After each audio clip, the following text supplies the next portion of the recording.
I'm surprised nobody talked about this yet, but I'm going to be talking about the Cybertruck warranty specifications.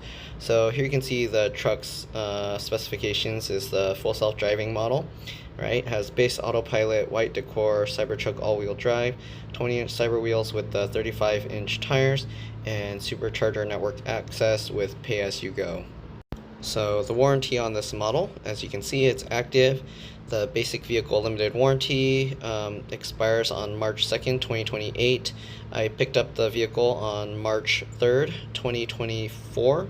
So basically 4 years or 50,000 miles, whichever comes first.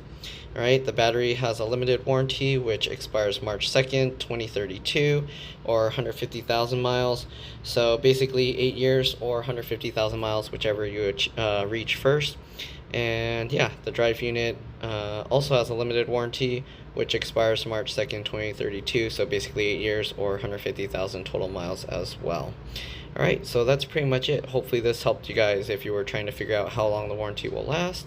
So basically covering all the random things, if anything comes loose, anything's not working right. Yeah, 4 years or 50,000 miles. In my case, I'm most likely going to reach the 50,000 miles before the 4 years. But we'll see. It depends if I use the truck for trips and stuff. Alright, and then you got the battery warranty and the drive unit warranty.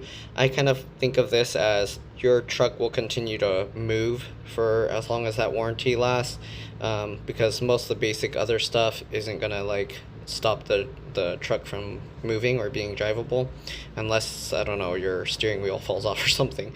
But yeah, you'll basically have a movable vehicle for 150,000 miles or 8 years, whichever comes first. Alright, that's it. See you guys later. Bye.